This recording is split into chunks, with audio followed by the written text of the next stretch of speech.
Mũtaratara-inĩ wa gũthondeka bajeti ya kũibaibio, Mĩnĩsta mũnene Musalia Mudavadi, ũrĩa ihinda rĩrĩ ũratereba ministry ciothe, nĩ atemanĩtie mwerekera ũrĩa thirikari ĩkũhũthĩra kwĩrũgamĩrĩra kĩmbeca mwaka ũyũ wa kĩgĩna.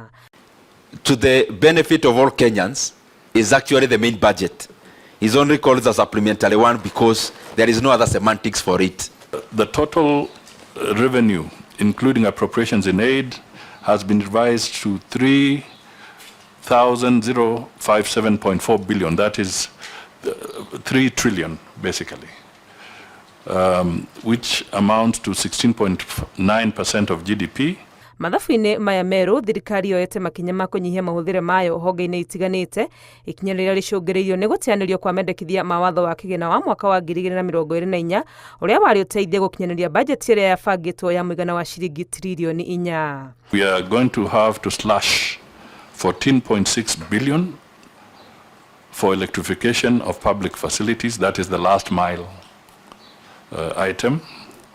We will have to slash 14.1 billion from the roads, 6.5 billion from water, sanitation and irrigation projects, 6.5 billion from the police modernization project, 5.2 billion from the school infrastructure improvement, 3.3 billion for university infrastructure, 3.3 billion for settlement of the landless, 3.1 billion for construction and equipping of TVET institutes, and 2 billion from the Hustlers Fund.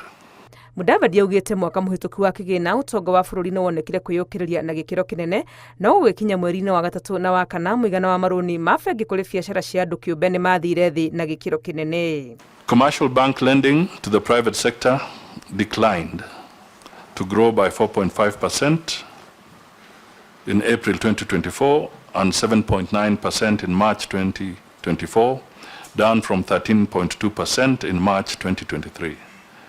This has had negative effects on private sector activities. So basically, we are living in a dangerous situation where we are beginning to slow down the private sector from a trajectory that was picking up.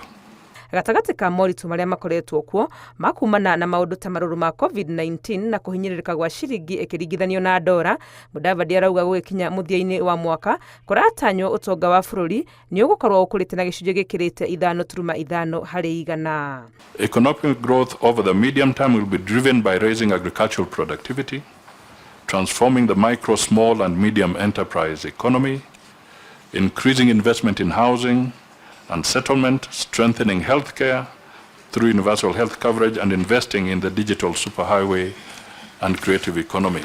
Gĩikaro-inĩ o gĩkĩ Mudavadi nĩ aitĩrĩirie maĩ ũhoro ũrĩa ũkoretwo ũgĩtambio nenda-inĩ cia ũkinyanĩria wa kwĩrĩkana atĩ thirikari nĩ ĩrendia kĩharo kĩnene kĩa ndege kĩa JKIA, akiuga gũtirĩ hĩndĩ ũndũ ta ũyũ ũngĩkwo na njĩra ya thiri. Jomo Kenyatta Airport is not on sale. This is a public asset. It is a strategic asset. And if it was going to be sold, you can only do it after a full public process that Parliament endorses.